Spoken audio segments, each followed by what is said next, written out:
જુઓ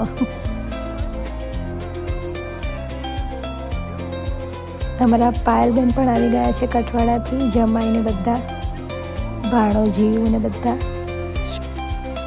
બધાએ વારાફરતી આરતી ઉતારી લીધી છે। હવે અમે રામદેવપીરના મંદિરમાં આવ્યા છીએ। અહીંયા અમે આરતી કરીશું, પછી અમારું ભાણું ધરાવીશું।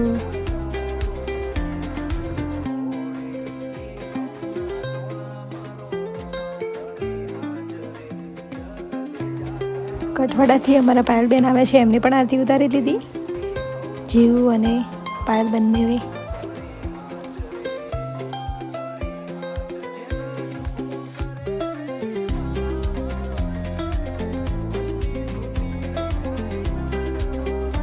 કાજલે પણ આરતી ઉતારી દીધી, માહી